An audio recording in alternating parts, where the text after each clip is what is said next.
Všetko plynie, nie len čas. Kód nás, sveta, vesmíru. Prirodzenosť, ktorú prekonáva len človek, keď čas zastaví, aby práve ju mohol vedome narušiť. Aby mohol poukázať na to, čo sa ho dotýka, vypichnúť detail, upriamiť pozornosť, zväčšiť, zmenšiť, znásobiť. Je to však zastavenie očistné.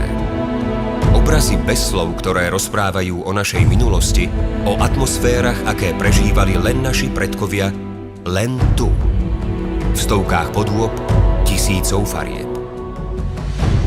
Svet štýlov, fantázie, čiar, ťahov štetcom, výkrikov v tichu či tichých úsmevov.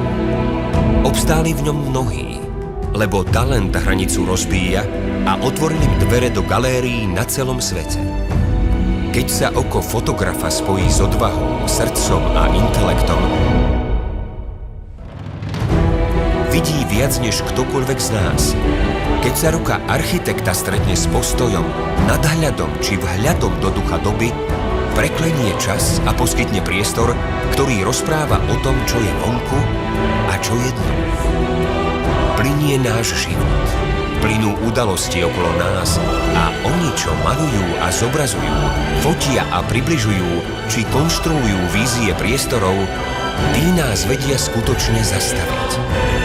Prinútia nás pristaviť sa, stíchnuť a upokojiť čas v nás.